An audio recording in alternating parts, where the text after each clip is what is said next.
Good evening, ladies and gentlemen. I'm Lieutenant Stephen Rogers, and welcome to Tonight in America. A programming note, we will be back here Thursday night with Tonight in Canada. But as you just saw that video clip, Campaign for America is putting out a clarion call to clergy members all across the United States. We have scheduled a national security intelligence briefing specifically for clergymen from leaders and churches across America of all faiths. We want you to come to that briefing. It's not going to cost you one nickel. It's going to cost you about 20 minutes, maybe 30 minutes. And you will hear firsthand from pastors who were arrested and put in prison in Canada for exercising their freedom of worship. It is time for the American pastors, whether you are evangelical, Catholic, Protestant, or whatever, stand up. Stand up and do what your brethren did back in 1776 and beyond. They stood up against a vicious king, a vicious military force, and they won. Well, you need to do that now for your colleagues in Canada. So I'm urging those of you who are watching Tonight in America, perhaps you could pass this message on to your pastors and to your clergy and let them get in touch with us. Let them get in touch with us and we'll send them some specifics about this meeting. It'll be on Zoom, so there's going to be no excuse as to why they can't show up. And if a pastor himself cannot show up, well, you could certainly delegate that authority to someone else to show up. Because if you don't, I'm going to be very, very blunt. If you as clergy don't come together with your colleagues in Canada who are fighting the good fight of faith, who have been imprisoned, who have been arrested, who have lost a lot, if you don't stand up now, well, guess what's going to cross that border? The same policies that they are facing today are going to cross that border. In fact, they are absolutely starting now. You'll be next. And I just wonder who's going to come to your aid. Just think about that. Let that sink in. The Bible says, and you preach it every day, and I know every Sunday from behind the pulpit, put your faith to work. Be courageous. Be strong. You've been too silent, too silent in America. I am yet to hear many clergy stand up for their brethren in Canada and around the world saying enough is enough. You have the power. You have the might. You have the numbers. Well, stand up for the rest of us and do what many of us in the political arena, in government, are trying to do. I've said all along, we need your help. We need your prayers, but we also need your strength. We need the gifts that God has given you to stand up for those who are being manipulated and being enslaved by government policies that are challenging what? The sovereignty of God and the sovereignty of your church. That's what that message was all about.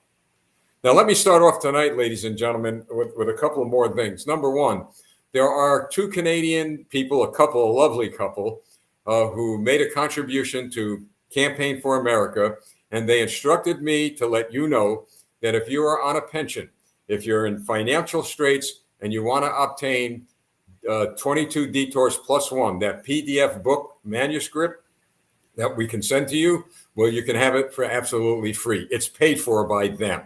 So all you need to do is to email us. That's mail@c4ausa.us. Certainly, if you haven't gotten that email, you see that red banner, campaignforamerica.com. Well, you go to that. That's our website. You'll see a contact page. Put in your email and let us know that you want the book. It's yours. It's yours because of some faithful people who actually, folks, I spoke with today and said, if you need more funding, we'll send it to you. I told them right now, please pray. Just pray. And we received maybe about 100 requests from people who say that they're in financial straits. And I believe them. And I think it's a good thing. That's what we want to do. We want to get people to latch on to the one who will really give them strength. And it certainly isn't me. It isn't the government, but it's Jesus Christ. All right. So let's get to what's happening in America tonight. Believe it or not, folks, I just did a TikTok live video. I don't believe I've ever been on TikTok before, but I went on TikTok for a purpose.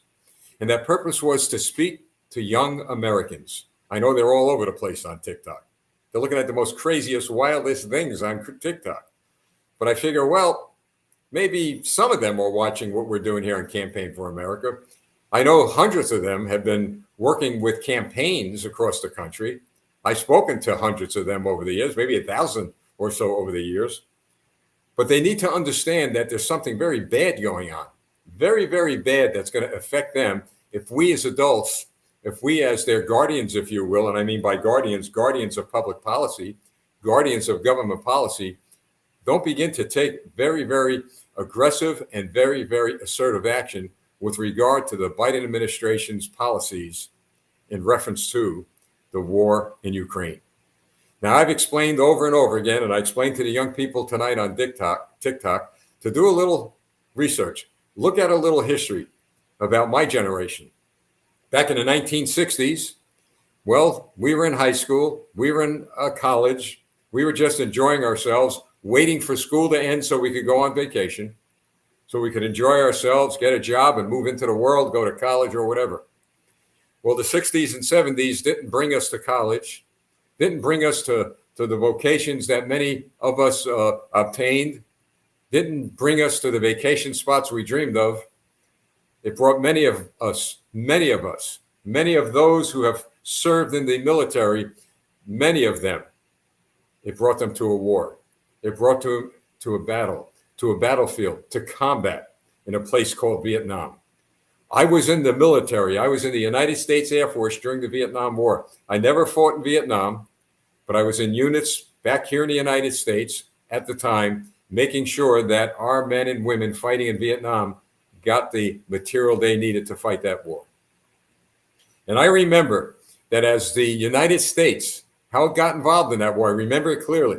The United States got involved in an election in South Vietnam. And I believe the president's name at the time was Diem, D-I-E-M. I could be misspelling it. But whoever it was, whoever that person was, they apparently got elected. We didn't like, as history is reported, we didn't like who got elected. Apparently there was an overthrow, and that individual was either assassinated or removed from office or somehow taken out of office. It could have been President Diem that actually took that guy's place. My memory fails when it comes to specifics, but I knew that there was somebody in there that the United States didn't like. We got involved. That person was taken out, and a person favorable to the United States government was put in power, and we ended up in a bloody, bloody, catastrophic war, the longest war ever in the history of the United States. I explained to the young people tonight on TikTok that during the war, after it started, after the draft, after the bloodshed and the body count came to our living rooms every day and every night, that is when the protests began. College after college after college, high school after high school after high school. It started with a few hundred, and then 1,000, then 10,000, and then 1 million young people across America began to protest against that war. They woke up. They realized we didn't belong there. And I've got to tell you, it took me quite some time to get over the fact that they were doing that, because I wore a military uniform. And I didn't like the idea with our troops fighting there that they were protesting here. But I learned something about that. I learned that they weren't protesting the troops. They were protesting the politics. And that war just went on and on and on. First, you had armaments. First, we sent money to Vietnam. Now, listen to this. Compared to what's happening in Ukraine. I explained to these young people, first we sent money to Vietnam, then we sent weapons, we sent arms, we sent ammunition, then more powerful weapons, then more arms, and then more ammunition. It ends up that the South Vietnamese army wasn't well trained, so then we sent what we call, quote unquote, advisors. We sent 50 advisors, then 100, then 300, then 500. Then we began to send combat troops, 1,000, 5,000, 10,000 combat troops. Well, you send 5,000 combat troops, 1,000 were coming back in body bags, and on and on and on. I explained to these young people that we were too late. My generation was too late in protesting that war and raising our voices to the political establishment, to Washington, D.C. We were too late in raising our voices. And what happened? All of us who lived at that time, buildings began to get burned. There were, at the 1968 Democrat National Convention in Chicago, it was horrible. Folks, you could actually go and go on the internet and look that up. What happened there was horrible. Police combating kids. I just couldn't believe what I saw. And then it happened, folks. Kent State University. Kent State University, for those of you who do not know about Kent State, college students were protesting the war, and somehow, some way, the National Guard was deployed, and somehow, some way, they opened fire with live ammunition on college students, and many were killed. Things got out of hand so bad in this country, and we vowed there would never, ever again be a Vietnam. We got a little taste of another Vietnam in Afghanistan, but that's going to be nothing compared to what's going to happen to the United States of America in the event that there are combat troops from the United States sent to Ukraine fighting Russia, or sent to any nation involved with NATO fighting Russia. Now, I don't believe, and I'm hoping that nobody is talking about that in D.C. Perhaps I shouldn't say I don't believe. I believe that perhaps it's being discussed, but I have no hard evidence that there's going to be a draft. I have no hard evidence that U.S. forces are going to be officially deployed to Ukraine. But I've got this question to ask. What on earth are we going to do if in fact, Joe Biden decides to meet the request, the most recent request of Zelensky, the president of Ukraine, seeking the most powerful long-range missiles that we have? I am, folks, totally opposed to that. Believe me, I am opposed to that to no end. And for the first time, I heard some military analysts on American television today say that they are opposed to it. Why are we opposed to that? Well, Ukraine already has the most advanced weapons we have. They're doing a pretty much large-scale number on Russian troops. Why do they want those missiles? Well, they're claiming they need those missiles because some of the targets they're looking for are out of range. But the problem is, ladies and gentlemen, is that those missiles we're talking about have the capabilities of actually being launched and hitting targets where? Hitting targets in Russia, in their homeland. And that is something that is unacceptable. I've said all along, that is Europe's problem. Send them, meaning the Ukrainians, the weapons they need to defend themselves. But if you're going to send them weapons that are going to go into the Russian homeland, well, how would you feel?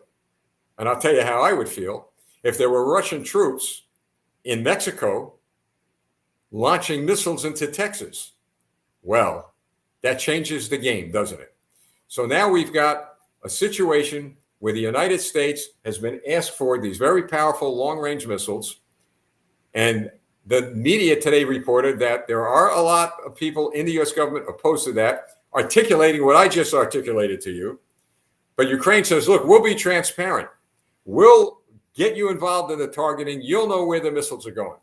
Well, you get us involved in the targeting, for goodness sakes. We're involved in the war. I mean, we're involved already. But who's going to get involved or be involved in the targeting? It's going to be our military people.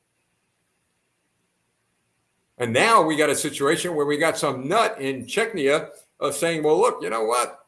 Maybe it's time. Maybe it's time, Vladimir. Maybe it's time to launch some tactical nuclear weapons. I don't want to believe Putin is that stupid. I don't want to believe that he is that type of individual who would launch nuclear weapons because he knows what's going to happen. He's got to know what's going to happen. But my concern right now is Joe Biden. This guy continues to escalate this war by his words. You've got Ukraine put their applications into NATO on the fast track, and NATO says, no, it ain't going to happen. It ain't going to happen. Not right now. NATO ought to be truthful and say it's never going to happen because we knew way back before this war started that Ukraine was never going to become part of NATO. We knew that. That's why things were quiet before Joe Biden got into office. Before Joe Biden got into office, there were no Russian troops by the tens of thousands on the Ukrainian border. There was no threats of a nuclear tactical strike in Ukraine. Like there were no threats at all. It wasn't even in the conversation of anybody. Joe Biden gets into office and he just begins to, well, you know, maybe we ought to let Ukraine, maybe it's time, let's let them in NATO. Why, Joe, did you do that? Why? You knew it wasn't going to happen. And now you got a situation, folks, where what has happened? Well, NATO now is not united. They're dividing. They're getting split up. Macron is doing his thing. Germany's going to freeze to death this winter. And now listen to this, folks. I'm going to show you a clip. I'm going to show you a clip of how deep we may be into this. Now, a couple of things are happening right now as we speak. Number one, it was reported just a few hours ago that there is a very advanced Russian nuclear submarine. This is factual. That can't be found by us somewhere up near Alaska. It was out there. We were tracking it. All of a sudden, it's gone. Where is it, folks? It's got nuclear missiles on it. Where is it? We have the most advanced technology on Earth, and we can't find a submarine not far from our coast. We know the name of the submarine. We know its capabilities. We just don't know where it is. What can I tell you, folks? What can I tell you? But this is what's happened to our government. So now we got a missing nuclear submarine owned by Russia. And now, what is the talk of the town? What is the talk of the world? What is the talk of NATO? The explosions that occurred at Nord Stream 1 and 2. Who blew them up, folks? Who blew them up? You want a hint? How about this? Here's your hint, folks. Stand by. If Russia invades, that means tanks or troops crossing the border of Ukraine again. Then there will be no longer a Nord Stream 2. We will bring an end to it. How will you do that exactly? Since the project and control of the project is within Germany's control. We will. I promise you, we'll be able to do it. I promise you, we will be invades, able to do it. I promise you, we will be able to do it. I promise you, we will take out Nord Stream 2. The President of the United States, Joe Biden. There's no hard evidence that we were involved in that except for that. Is it possible, ladies and gentlemen? Is it plausible that Joe Biden was briefed on this some time ago, that this is what we can do? And because he does not have the mental capacity to be president of the United States, maybe he just doesn't remember or doesn't realize what he said. But why would anybody say that, knowing how delicate the situation is? And why would anybody say that, folks, weeks ago, and then all of a sudden, boom, what he said happened? Now, sure, we could draw all sorts of conclusions, but as I said, I would rather have the hard evidence and the facts before I would say to anybody we were involved. We did it. I don't know how I feel. Well, I feel that we may be involved. I'm not going to say we are, but I've got to tell you, when somebody says something like that and then it happens, that's very, very scary. But here's the other scary part of this. Do you remember last week when the president of NATO got up and said, we're going to find out who did this? And we're going to aggressively and decisively address that with the perpetrators of this terrorist act. More or less, that's what he said. So maybe I'm wrong. Maybe the United States is not going to go to war with Russia. Maybe we're going to go to war with NATO. Because that president of NATO was very clear that they're going to go after the country that was involved in blowing up Nord Stream 2. There are no secrets. Everybody gets caught. I got to tell you, folks, if we were involved in that, God help this country. I mean, when you look at, let's put some of the pieces together. You know, those of you who are watching from Philly and Texas and all over the country, try to grasp this, okay? Why would Putin, why would he blow up Nord Stream 2 when he could just turn a valve? That was his negotiating chip. That was his leverage in dealing with NATO.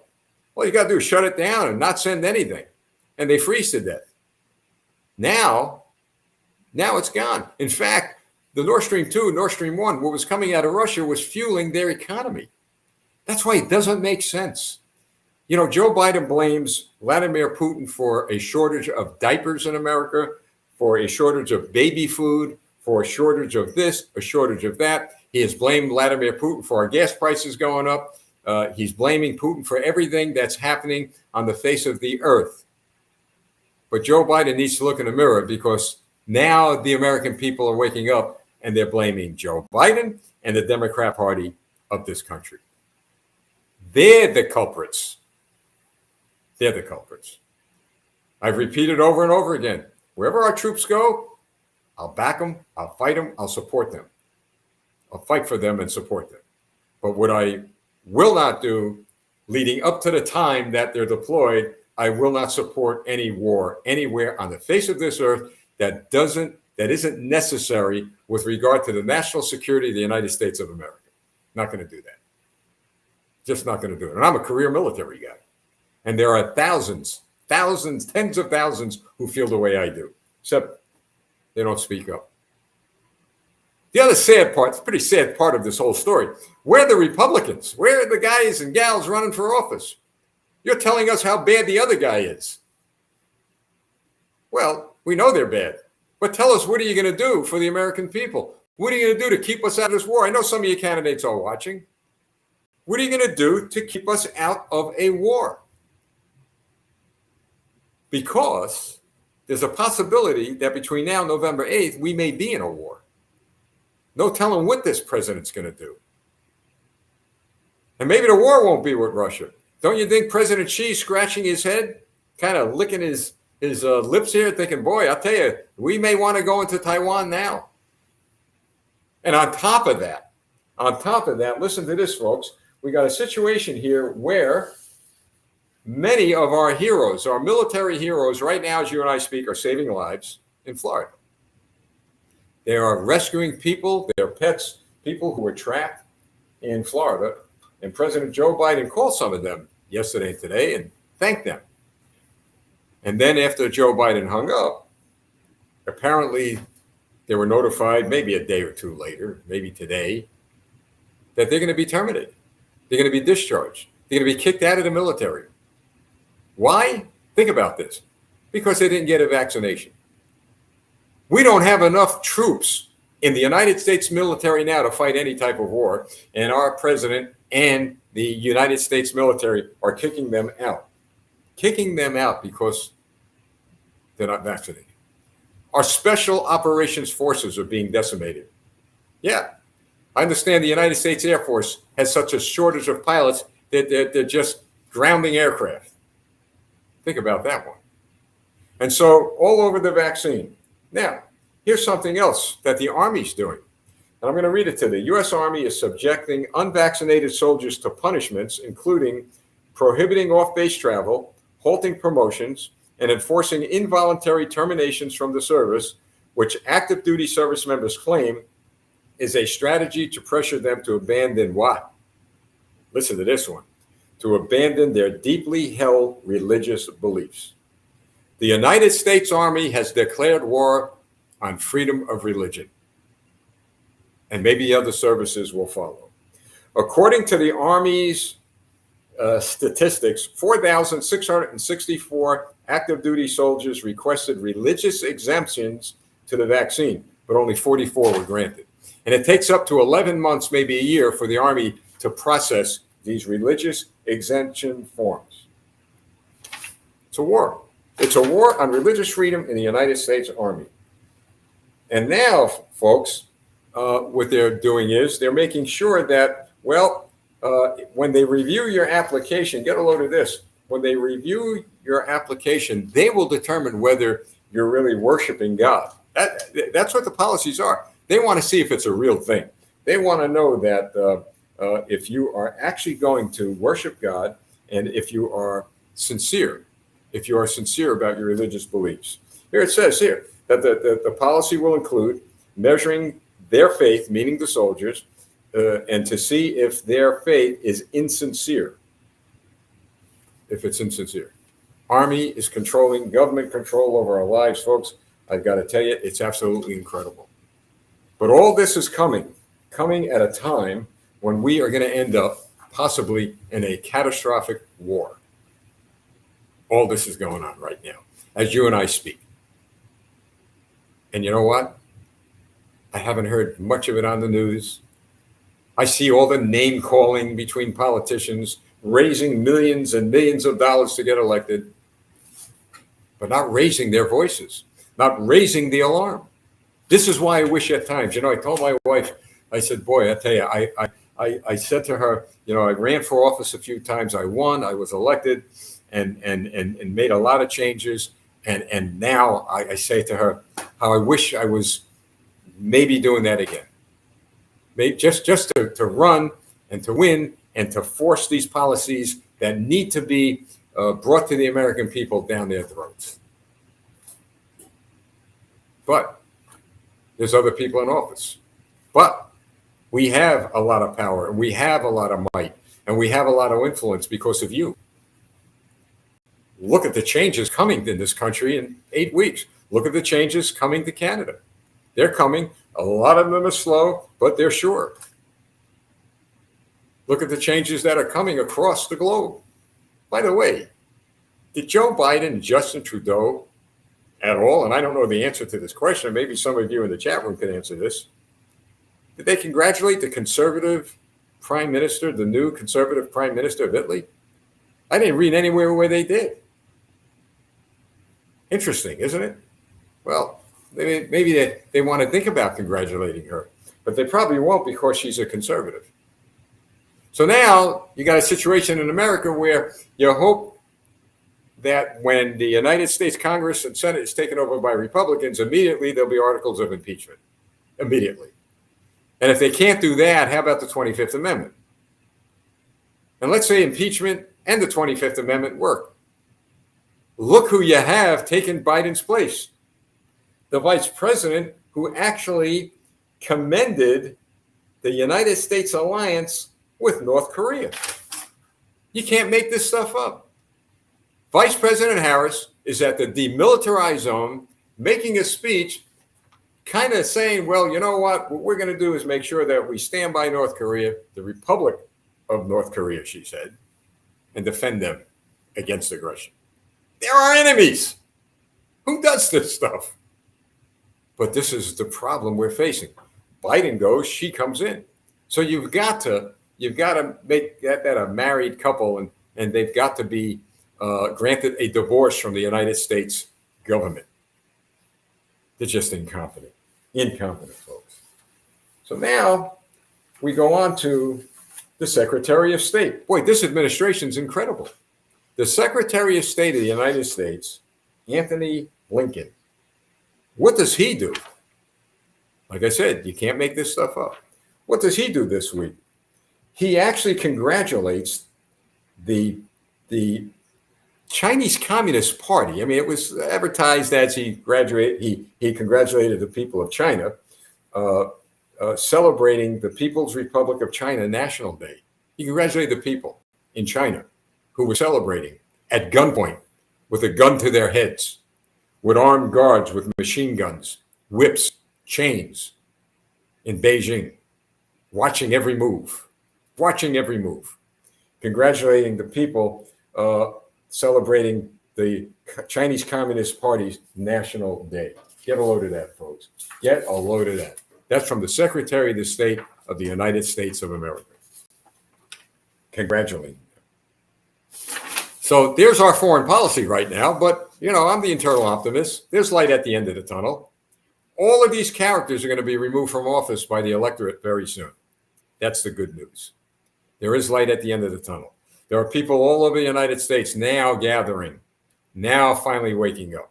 And you know what? It isn't the politicians waking them up. All they're looking for is money to get into their campaign treasuries and maybe some of them in their pockets.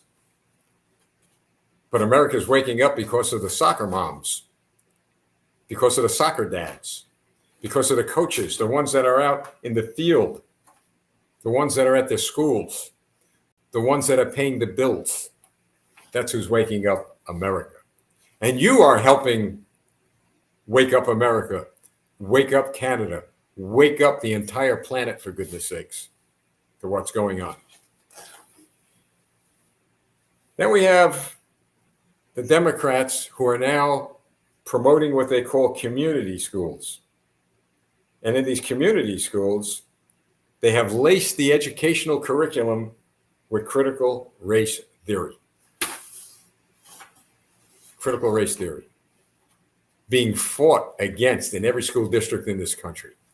And many school districts have been changed and overturned by the people, and that CRT's been thrown out the door. But the Democrats won't stop. Won't stop, folks. Absolutely won't stop. Governor DeSantis in Florida sent a very clear message to looters and robbers and those who like to burglarize houses. Don't come to Florida. Basically, he was saying, I'll tell you what he said. He said it's a Second Amendment state. What I'm saying is, I interpret that as you will be shot. You will be shot by homeowners if they feel their lives are threatened. So don't come to Florida. Isn't it a relief to have a governor that's not afraid to speak out? A governor who is telling people, as long as you're within the framework of the law, you could exercise your Second Amendment rights. Now, here in New Jersey and in New York, if you were to do that, if somebody broke into your house and maybe they slapped your kids around, maybe they kicked your dog in the head and you shot them, not only will you be charged and maybe find yourself in jail, but the criminal will sue you. Criminal will sue you. Think about that, folks. That's why we got to get rid of the Democrats. They are communist. They are bad. They are a national security threat. Not all Democrats. I have friends who are Democrats. They're patriots. They're fed up with their party. And I've told them, look, you don't have to change your party. You want to stay in that crazy party, you go ahead. But at least this time around, vote Republican. Get people in office that are going to bring a conservative agenda for the American people. And then maybe you stay in your party and you're the one who will change it to a more respectable group of people. A bit of good news out of Arizona. Well, there was this armed felon, folks. Armed felon, bad guy. Apparently, he committed an atrocious crime with a gun. The police were chasing him. And it ends up they couldn't find them, but a canine, a beautiful German Shepherd, found him, caught him by the leg. The guy took his gun out, and this is all on video. The criminal took his gun out, and he put it to the German Shepherd's head, and a very, very good sharpshooter from the police department took the bad guy out before he took the dog out.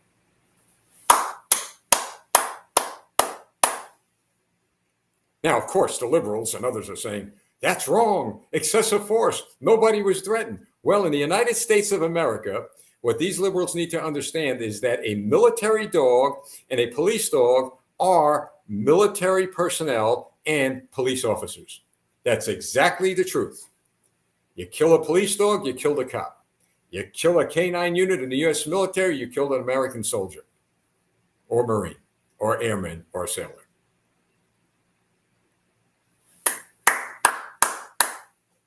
Good for the police. Good for the police. Oh, but Lieutenant, how could you say that? How could you say that it was just a dog?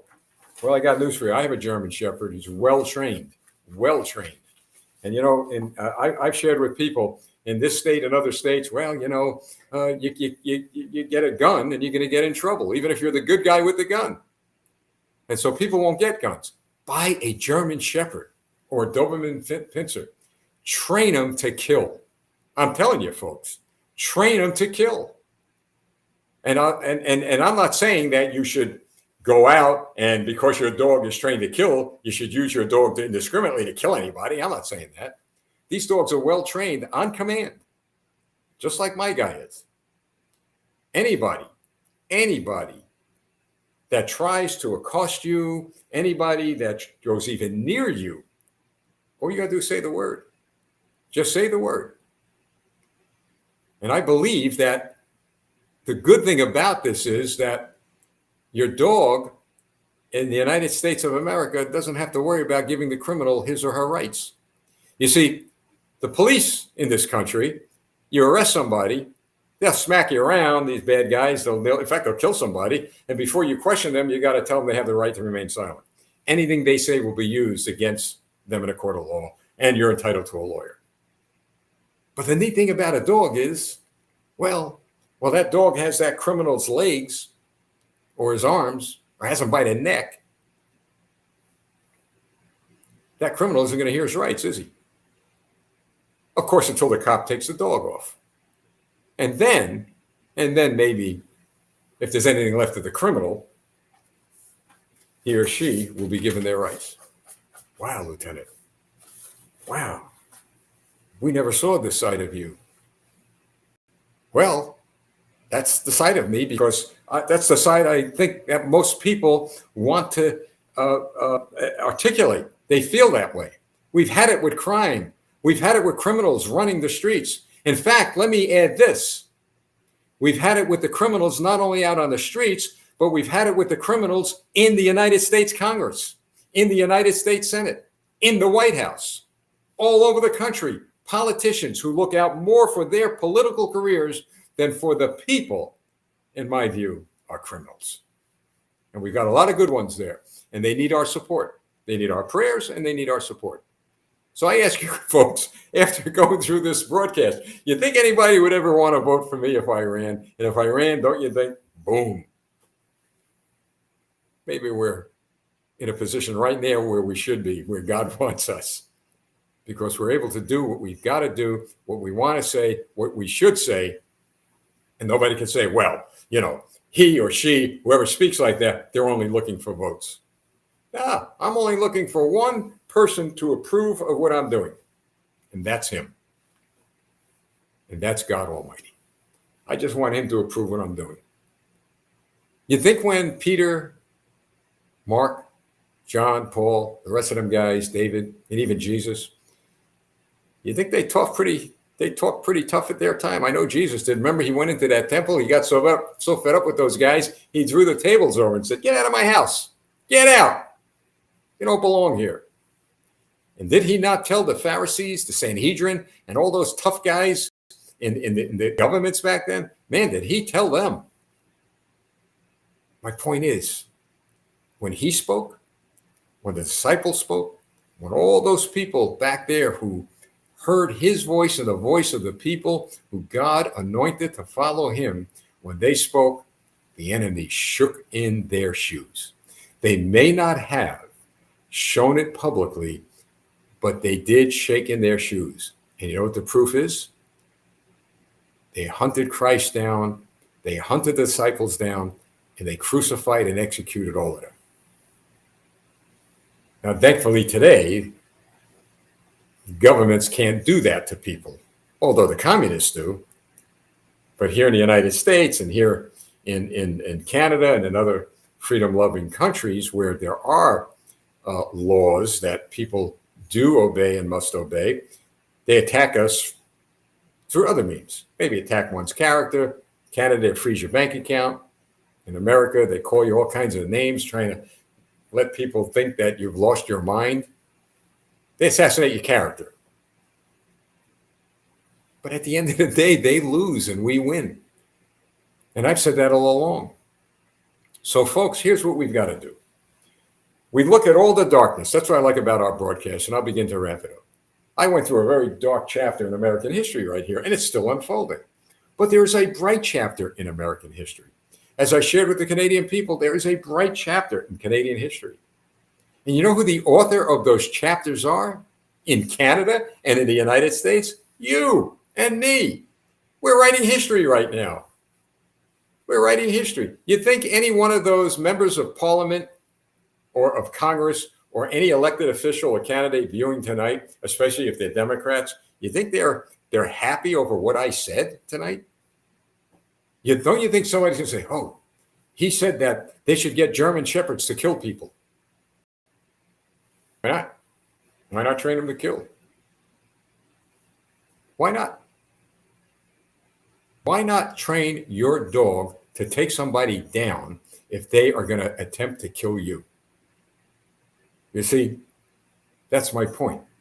You always make sure whether the weapon is a gun, a dog, an elephant, a werewolf, whatever it is, always make sure before you unleash lethal force, that lethal force is going to be unleashed at you.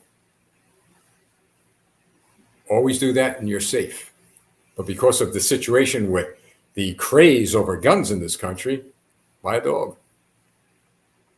Believe me, the teeth of a shepherd, of a pincer, of a pit bull, or any dog trained to attack, the teeth in that growl will scare whoever, ever, would try to commit a crime on you or on your property away. Because if they don't run, they're out of their minds. Well, they're out of their minds anyway, trying to commit a crime, but that's beside the point. All right, folks, so that's it, Tonight in America. So, right side of the story is history's changing. You're rewriting it. I'm rewriting it. We've got a lot of history, folks, a lot of history that we're going to be writing as we move forward. And we're going to make sure that our countries are free, that our children are free, and that our grandchildren are free. One more program note, remember, detours, 22 detours plus one. If you're on a pension, if for some reason financially you just can't you just can't buy the book, I understand. They're paid for because of two people in Canada that decided to make a contribution and say, look, do us a favor with this. Please get this book, get it in their hands. And may I add, if you don't believe in God, let me know. I'll send you the book. It's important you get that book in your hands. All right, folks, campaignforamerica.com. There's two words I don't like there, to donate, but it's a necessity these days. We're funded by no one, no big companies, corporations. We're funded by you, the people. So that's it. Thanks so much for joining me. Thursday night, we're going to be back with Tonight in Canada. And next month, I think we're going to have another fireside chat. Man, did we have a great one last night? I think we'll have another one next month. Remember, put your head on the pillows. I said this last night. I'm going to try to remember this. Put your head on your pillow tonight. Just put your head on a pillow and say, Lord, thank you. Thank you for bringing me in the United States of America, for bringing me to Canada, for bringing me to a point in my life where I could be useful through prayer and by putting my faith to work for the cause of freedom and liberty. When you lay down, close your eyes, and just maybe, you're going to hear a song from the lips of angels, maybe a song from the lips of God himself. And the title of that song will be what? The title of that song will be Let Freedom Ring. Thank you. God bless you all. See you Thursday night when we air Tonight in Canada. I'm Lieutenant Stephen Rogers.